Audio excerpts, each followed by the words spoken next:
St. Louis. Welcome to our very first Live with Laura conversation. I'm your host, Laura Hettiger. Several times a week, I am going to be joining you from our brand new podcasting room right here at First Alert 4 with a different person from our community to not only talk, but to listen and to learn, to listen to their journey, their passions, and to learn about what makes them them and how they then show up for all of us in St. Louis. I'm really excited about this new opportunity. And one of the reasons I'm the most excited about it is because you get to join us whenever it makes sense for you. I know we all live in a very busy world. Maybe you don't have time to sit down right at 9 o'clock to watch Great Day St. Louis or 5 o'clock for the news. What's awesome about this is you can turn us on when it makes sense for you. Yes, this will be airing live from 10:30 until about 11:30, but then it's going to be on different podcasting forms and platforms where you can turn us on whenever you have time. So thank you. It's going to be a lot of fun, and I'm really excited to get going with our very first guest. If you have watched Great Day St. Louis over the years, then you have grown to not only trust our first guest, but to also really value what he has to say. It's Dr. Tim Jordan. He is here with us live this morning, a behavioral and developmental pediatrician. Dr. Jordan, it's good to see you. You too. And thanks for having me to be the first guest. It's a nice honor. Well, the honor is mine because you host your own podcast called Raising Daughters, and you just told me you are approaching about 400 episodes. Yes. What has that been like? It's been really fun just to learn the medium because it's different. And a lot of it's just me talking, but I also interview a lot of authors and interesting people. And most people like being on the podcast, so it's fun to get them just one-on-one like that. And to have more time. Yeah. Right. Let's talk about your background a little bit. You are now a developmental and behavioral pediatrician. You have authored 7 books. You have your own camp. This is all amazing, a fantastic career. What's your origin story with it? Well, I was the third boy in a family that had 5 younger sisters. And so when I went away to college, I didn't really know what I wanted to do, other than I knew I wanted to work with kids because I worked at summer camps as a kid. I did all kinds of things. And so I finally decided to become a pediatrician and did that training. And then I lots of things came across my path, that kind of readings and books and things about the developmental behavioral stuff. That was always an interest of mine. So I did a 2-year fellowship, a year in Oregon, a year in Boston. Came back and did general peds for a couple years and decided it wasn't the lifestyle that I wanted. And I had 3 little kids by then. It was just very time intensive, on call every other night, every other weekend. And so anyway, I started what I do now. I've done for a long time. So I function as a counselor. So I only 2 days a week now I see girls in my office with a range of issues, mostly girls in middle school, high school, and even college. So that's like the professional part. But then we do weekend retreats, we do summer camps, I do the podcast, we travel and give talks about a dozen times a year. So we do a lot of things. I've known you for a decade. I had no clue you were one of 8, and I definitely didn't know you had 5 younger sisters. Yes. And you call yourself a counselor. Yeah. Were you a counselor when you were growing up with the 5 younger girls behind you too? More like a playmate, babysitter, than a counselor. Your house was busy and loud. It was, but I think I did learn about being with girls. I think I learned how to be safe, and that I think that's one of the many gifts I received from growing up is that. And we're so thankful that you did receive that gift, because what I find so interesting about you is that your podcast is called Raising Daughters. It could have been raising kids, raising children, raising sons, daughters, but you specifically and intentionally decided to go with Raising Daughters. What have you learned through your long career of working with kids where you knew that specifically young girls and parents of younger girls needed more help and more advice? Well, probably a lot of ways. One of them is just what I was seeing in my office practice. Also, like our weekend retreats and summer camps were co-ed for the first, we're like 36 years old. I think it was like the first 15 or whatever years. And then what we realized was what we were doing was more girl-friendly if I can say that in this day and age. Just sitting in a circle and talking about yourself, talking about your feelings. We needed a different vehicle for boys, and I wasn't that interested. So I did put a lot of energy into reading and doing lots of things. So it just sort of gradually shifted things into just being girl stuff. And I'm so glad we did, because I think girls, for what I do, the retreats and camps and everything, they need their own space to do that kind of work, if you will, not having boys around to distract them. 36 years, and you are still doing it. Please take me back to the late 80s, early 90s when you started these camps. What were some of the concerns that girls had during that circle time back then? And are they much of the same concerns that girls in 2026 have today? What I think has changed, what I see a lot more of now, is stress. Just stress from all different directions. I think from the academics, schools are so much more intense about grades and about going to a top college and starting that process younger and younger and younger. There was not as much emphasis on the club sports back then. Back then, you'd play 15 games of softball in the summer, and that was it. It was great. And now you're traveling around the country, and you're playing games year round in those sports, and everything's so much more intense. And the parents are more intense, and the academic world is more intense. The sports world is more intense. So everything is so much more intense for kids. And so I think they're absorbing all of that. And I think that they're stressed out a lot. Even hearing that answer stresses me out, thinking that this next generation of girls have so much pressure on themselves, because I'm guessing if they are experiencing that at 8, 9, 10, 11, 12, they are going to continue to experience it when they're 20 and 30 and 35 and 40. And that's, as a very stressed out person, that's not a fun way to live. No.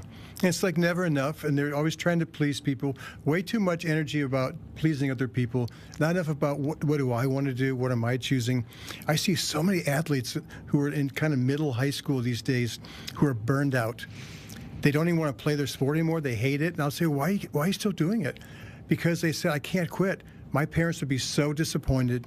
They put so much money and time and energy into the sport.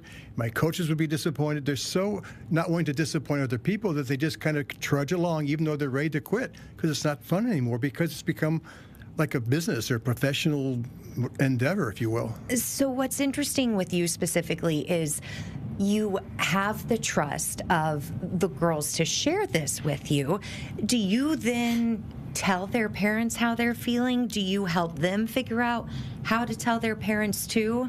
I'm very clear when the girls come in with their mom or dad, and I'll say, I will never talk to you, mom and dad, without your daughter being present. She needs to trust me. She needs to know that she's not, emptying her soul to me in the office, and then I'm going to go tell you. So I tell them, if you call me and say, what did she say? I'll say, get her on the phone. But like yesterday, I saw a girl, and they're struggling in their family. The parents are struggling. And so I told, both of them that it was going to be a private session. I talked to them together for a little bit, then I talked just to the girl for most of the visit. But there were some things that I wanted to tell the mom, so I asked the girl, is it okay when your mom comes back in if I tell her this? Like, this mom has been bad-mouthing her dad, and they're struggling in their marriage. And so I said, is it okay? I said, it's one thing for you to say that. It might be another thing if she hears it from me. And she said, yes, I would love for you to tell her that. So I'll ask permission to share things with the parents I think would be valuable. Something that I read in your biography is that so many times, let me go. It is unscripted, but I do have a few notes. You said that many relationship problems adults deal with actually stem back to their childhood. In this scenario, I would assume 50% of marriages end in divorce. A lot of kiddos have gone through a divorce or struggles with marriage.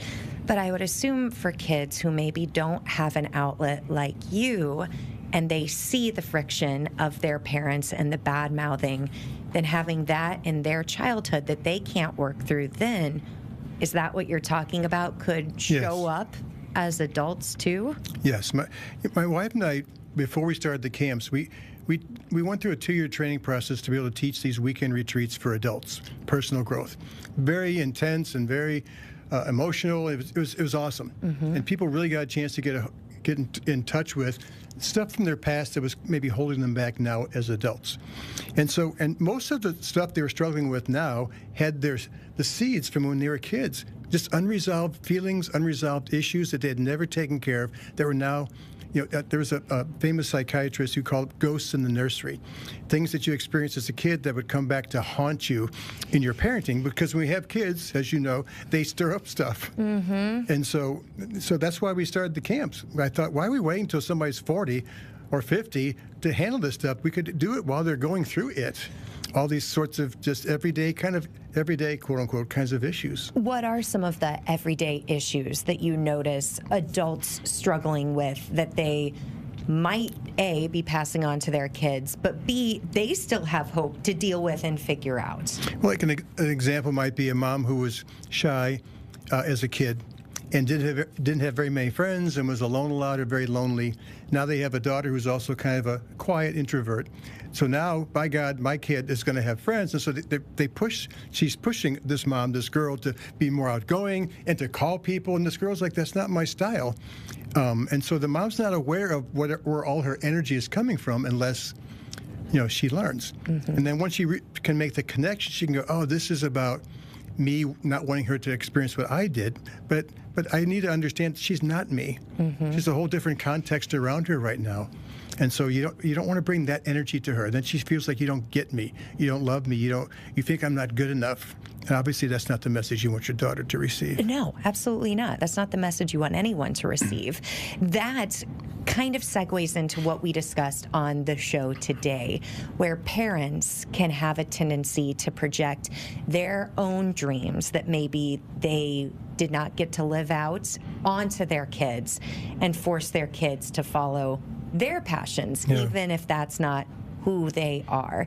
So I think that's a really good chance for us to take a quick break, give our sponsors some love, and we'll be right back with Dr. Tim Jordan, our very first guest on Live with Laura. We'll be right back. Welcome back to the very first Live with Laura. I'm Laura Hettiger, joined by Dr. Tim Jordan, just getting started on our conversation about his background and also the work he does with young girls in the St. Louis area. On today's Great Day St. Louis, we had an interesting segment about how parents can tone down their dreams and aspirations for their kids and really help their kids figure out what their passions may be. In reality, that sounds great. In theory, that sounds great. Yeah. In reality, how do we do that? Well, first of all, I think I'd like for parents to trust the process of life. It sounds kind of weird, but the sense that we're not in control of our kids' destiny, their path. And if we are, I think that ends up being restrictive. All of us have different ways how we got to where we are. And it's not a straight line, even though we're trying to put all of our kids on a straight line today. When I ask girls, I'll ask them a question like, well, what kind of grades do you want? Because they're stressed out with school. I say, what kind of grades do you want?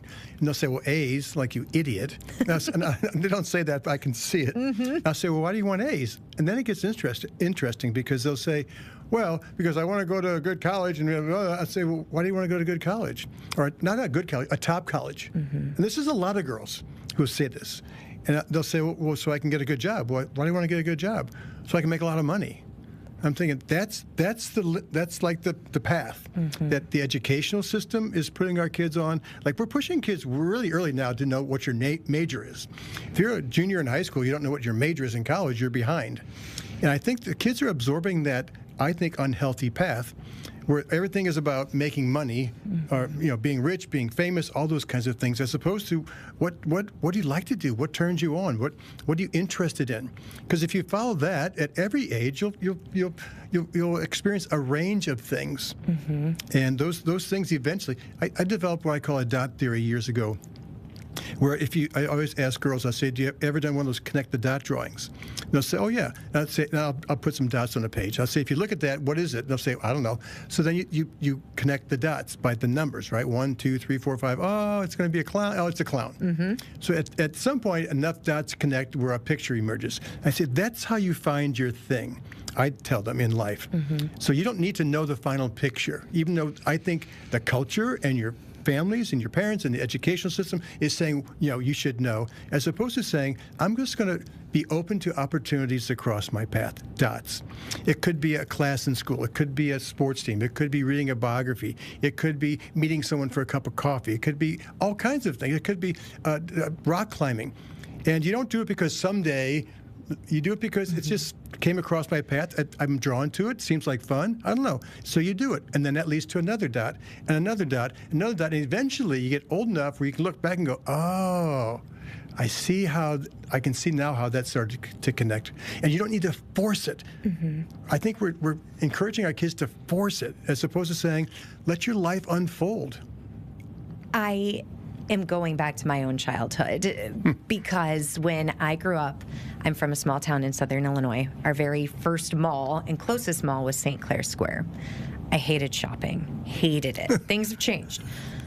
So to pass the time, I would go up to people and interview them about what they were shopping for, if they had found any deals that day, who they were with, everything that made me stop trying on the jeans that my mom wanted me to try on. Basically. Or you're just doing it for fun. Yes, I would absolutely doing it for fun. And I mean, I was 6 or 7 when I was doing that. That's and so funny. My parents say now, it was all right there. Yeah. Never once did it cross their mind at that age that I would go into journalism and interviewing people for a profession, because that wasn't a thing. That wasn't a traditional job back then. This was the 90s. So I find it interesting that dot was there. When I talk to chefs off camera, they'll always say, oh, well, I always liked working with my mom when she was baking in the kitchen on Sundays or Saturday nights. Again, not necessarily a traditional job. So how do you suggest that parents do take the pressure off their kids to find that thing that does make a bit more sense in the real world? Just by encouraging them to follow their passions and their interests at that moment in time. And it's okay if those interests change over time, because we changed. We're not the same person we were 3 years ago when we were really into whatever it is, when you were interviewing people in the mall or whatever. We changed, our interests changed, and I think if parents allow kids the autonomy to choose those things, then kids get more into whatever it is that they're doing at the time. They invest themselves more. They put more into it. They're willing to work hard, persevere, push through obstacles because they love what they're doing, because they chose it. And then if they decide that, okay, I'm done with this and move on to another thing, they've learned so much about themselves. What am I good at? What are my aptitudes?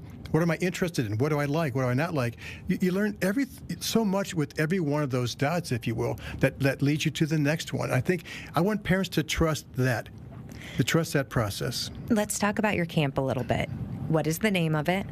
It's called Camp We Loci, which stands for We Love Kids. It's a made-up name. It sounds Native American. That's why we did it 30-something years ago. And how often do you have these camps? At this point, we have 6 weekend retreats during the school year.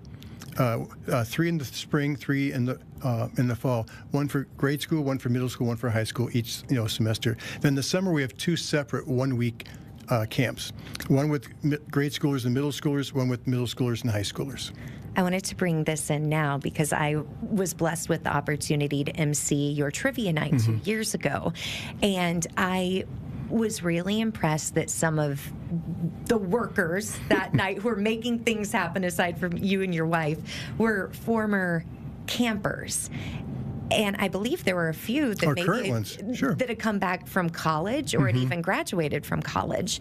Now that those girls have the gift of hindsight, what do they say to you as they look back at their path to where they are now? Do they say, yeah, you were right, probably shouldn't have stressed so much, I wish I would have listened more and calmed down? One of the things that they say is, you ruined our dating prospects because our standards are so high, and most boys our age cannot meet our they're looking for emotionally intelligent young men who, it's hard, that sounds horrible, but it's hard to find them when you're 18 or 22 or whatever. 30 or 40. I think what they say is, I think that they realize that they're so much more self-aware than people their age. They understand themselves, they understand other people, and that's such a gift, I think, no matter what your career is, or no matter what you're doing, to really understand yourself and what makes you tick and what your triggers are, and learning how to handle your emotions in healthy ways. So those are really important life skills. And I like that you use the word gift, because it really is. And as I've become a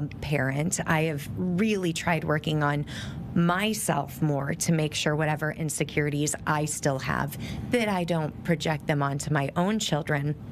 But it is amazing that we're talking about emotional intelligence so much more. I know you come from a very different background than I do, because you are a physician. I feel like in general, the conversation about emotions has evolved a lot, really in the last decade. Are you seeing that? I think so, yes.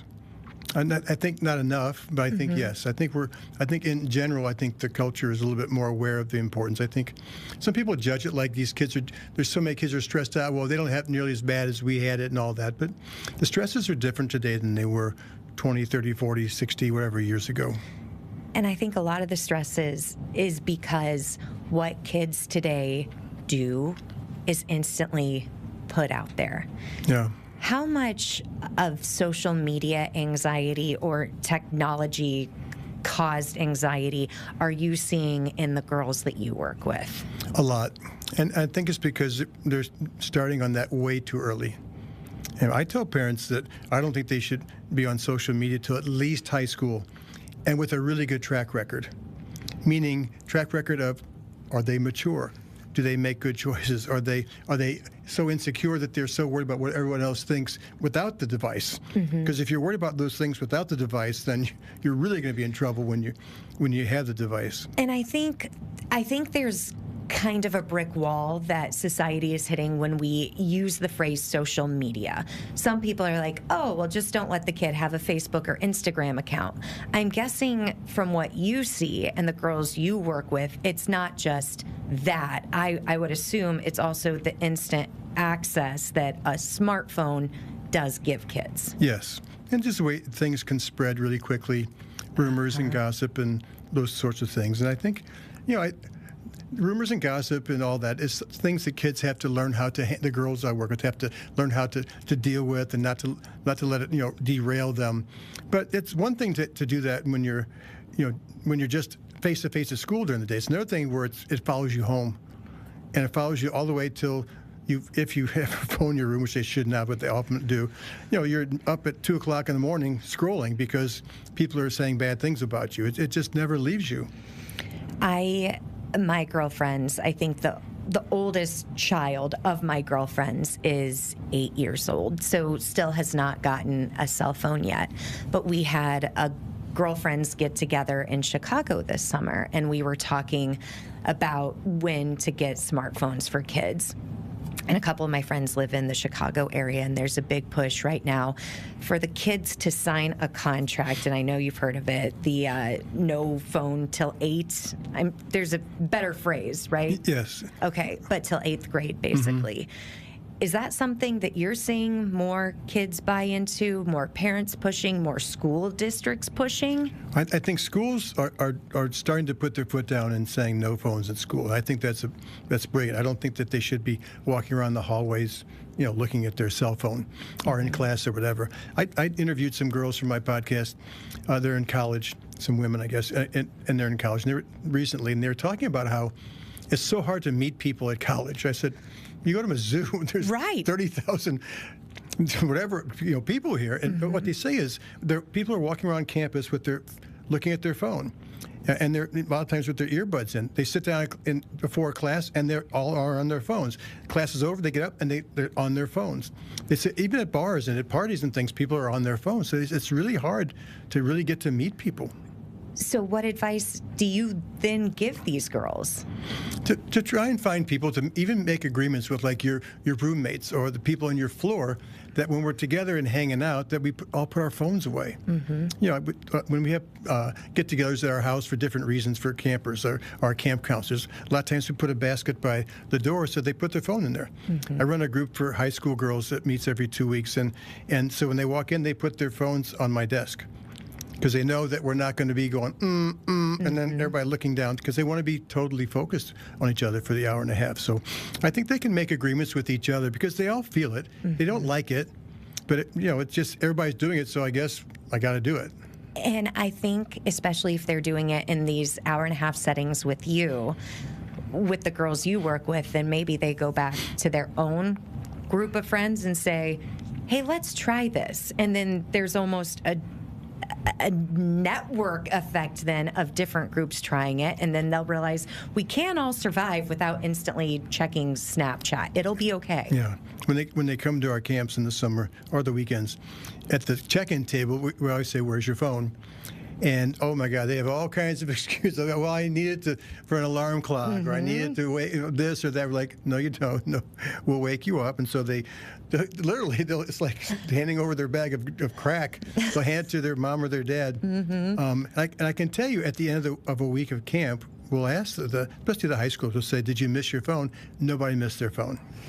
Because they were connecting and they were running around playing. They were all in the moment. At meals, we were actually talking to each other. We'd sit for several hours after dinner, just on the picnic tables, just talking.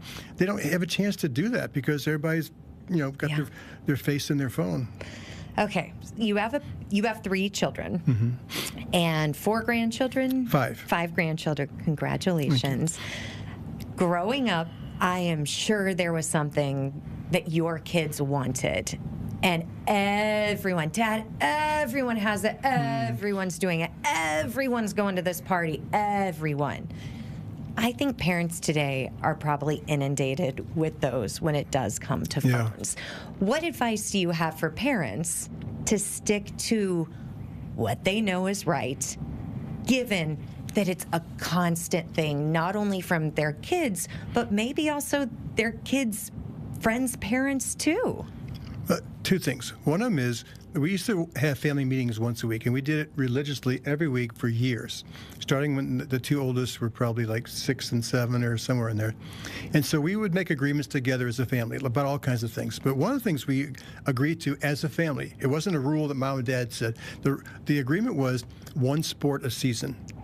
Because we had 3 kids, and that's if you're on 2 teams, that's 6. And a lot of parents, those kids are on several teams at the same time. So they all agreed because they said they wanted to have family dinners. They wanted to have downtime. They valued that. And so I remember, to answer your question, one time when our son was, I think he was like 14, he finished his hockey season, like in early March, and then he wanted to play spring hockey. We said, well, you're signed up for baseball, because he loved playing baseball too. He said, I know, but all my friends, everybody, and he was right. Everybody was playing spring hockey. We said, what was our agreement? We made the agreement when we were all not pressured, a sound mind, and we all agreed that was important. And so we said no, and he was upset. He cried, and we made an agreement. And so the agreement is 1 sport a season. Looking back, he was glad he didn't do that, because he played a number of different sports. So that's one thing. The other thing is, I think it's good if your kids have 2 or 3 or 4 really close friends they spend a lot of time with, to sit down together with their parents, have a barbecue, and just say, what's our stance on this phone thing? When they're in grade school even. And if you can get the buy-in of everybody, let's just hold off until at least, say, high school, just as a, whatever, 8th grade or 9th grade.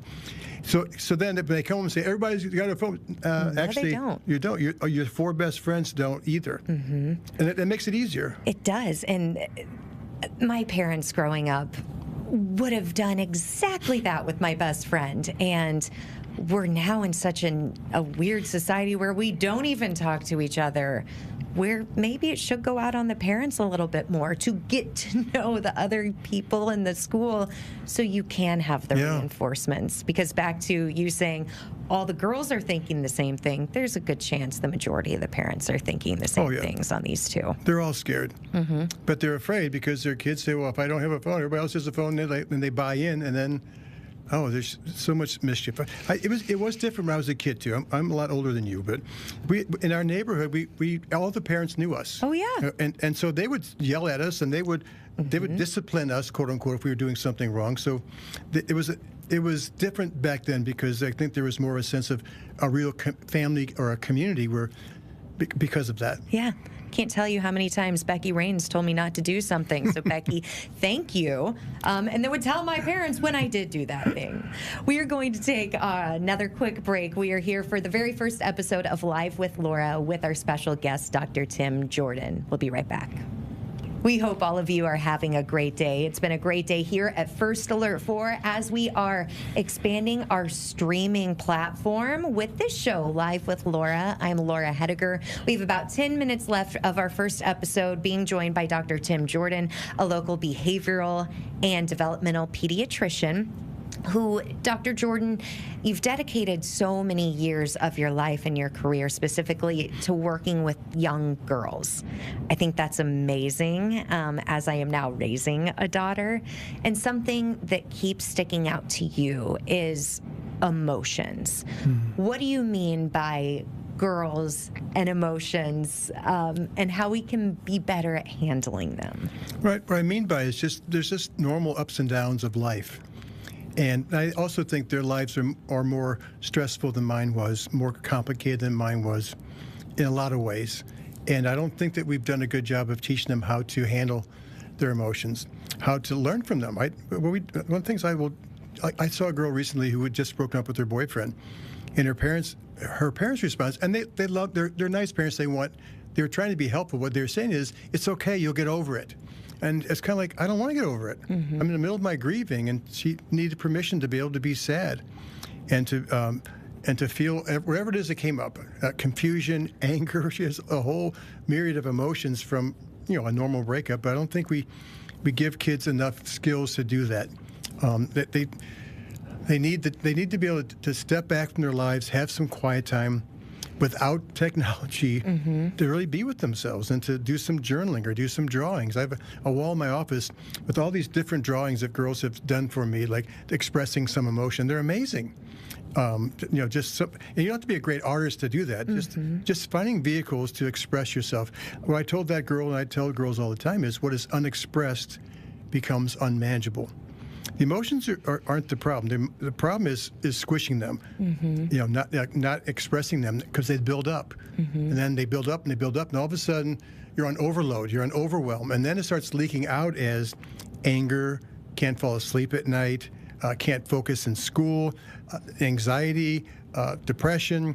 A lot of the symptoms I see in girls who come in who are depressed or anxious, a lot of times it's not like a disorder. It's just an accumulation of they're not taking care of their normal emotions. So it's built up to the point of now it's on overwhelm. And unfortunately, though, I know a lot of parents, step-parents, and caregivers are watching. I'm guessing not a lot of 12 to 16-year-old girls are watching right now. So as you speak to the caregivers out there are a lot of adults who might not be the most emotional person, and adults out there who are like the parents you just described. Well, just get over it. It's a high school romance. Come on, you're going to have who knows how many more of those. Yeah. What advice do you have for the adults watching as they're helping young girls and boys to deal with big emotions? I think all of us need quiet time. We learn how to cultivate quiet time, use it. All of us need healthy ways to express our emotions as adults as well. It's not just for teenage girls that journaling is good for. It's for all of us, things of that sort. So I think having support groups, having good friends that you can talk to, that you can trust. Also, any kind of personal growth. I'm a big proponent of anything you can do to know yourself better and to know what makes you tick, right? If I see a mom or a dad plugging into a girl some issue, then I have them think about what their daughter's there. I'll say, think about this issue with your daughter, and then I want you to fill in the blanks. What I see in you that I also see in myself is blank. Because a lot of times we get triggered by our kids and don't know why. Emotions come up, we get we get angry, and we're snapping. We're like, whoa, what is that about? Well, you need to learn what that was about. Otherwise, you're going to repeat it. Yeah. And so often I've heard from parents, and I'm starting to see it with my son, they're a mirror. Yeah. In lots of different ways, right? It's not, none of it's bad. It's normal. Right. And the only time it's a problem is if you're not aware of it. And so I told that girl the other day, I said, there's another girl I saw, her parents are having struggles. I said, your parents are sleepwalking. They're doing things that in their right mind, nobody would ever do in front of their kids. But they're not awake, quote unquote. They're so enmeshed in their problems right now that they're not. I'd say they're like sleepwalking through life. And that's such a good point, because today, and you mentioned this a couple of times, life today isn't like it was necessarily when you were growing up. I just read an article that I pitched for Great Day on parents.com about childcare's impact on especially moms' mental health. And without a doubt, I see it. Daycare called out 2 days last week. My home district was out all last week. So in today's crazy, fast-paced world where sometimes the business world doesn't always appreciate that there's a family life too, it is really hard. And then parents are so overwhelmed that they are sleepwalking, just trying to figure out how to make ends meet. They're not being the parents they want to be in a perfect situation. So what advice do you have for adults who really are doing their best, but maybe are sleepwalking through life? You have to decide what's important. Ann and I do a visualization sometimes with parents. We have them imagine that they're walking on a pier, and then they sit down and they're looking back over the shore, and then we imagine that their kids are walking towards them, but they're like all grown up. They're like 25, 30 years of age. And we say, what do you want them to look like and be like at that age? What's your end in mind? Stephen Covey's one of his 7 habits. So we'll make a list. And we've done this in 17 countries, giving talks. It's always the same list. Even in Asia, the list was the same. And what is it? Well, just things like they want their kids to be happy. They want their kids to be fulfilled. They want their kids to be good parents. They want their kids to have friends. They want them to be close to their parents. They want them to, they want them to have all the things I think are normal things. Mm-hmm. And so then the parents can step back and say, are we parenting with that in mind? Are we parenting in a way that's going to help our kids grow up to be like that? And so I think sometimes we just all need to step back and decide what's really important. What do we want? What's our end in mind as an adult person in the workforce, as a mom, as a dad, and to get clear about that, and then to start making some difficult choices about what's important. And so that it's going to make me make some different choices if my end in mind is different than what I'm doing right now. And that's what the exciting thing about being a parent is. You can make a choice and make a change any day. Whatever you are doing today, you don't have to keep doing that tomorrow and the next day and the next day just because you're doing it now. You can pivot and talk to your kids to figure out how it's better for everyone. Yeah, that's why the family meetings that we did, and we've always taught those, were valuable because the whole family could sit down and say, what do we want? Mm-hmm. What's important to us as a family? So we're not making decisions based upon a knee-jerk, well, everybody else is, because a lot of times everybody else is, but is that what we want? And so if the family together says, this isn't like, our family said we wanted to have some downtime. We want to be home so we can hang out, play games, and have dinner together. So then we made some choices based upon that. So whatever your end in minds are, whatever your family decides is important, then that starts to guide your decisions as opposed to what's everybody else doing. Because of you, I have instituted family meetings in my family. I don't call them family meetings. I call them team meetings.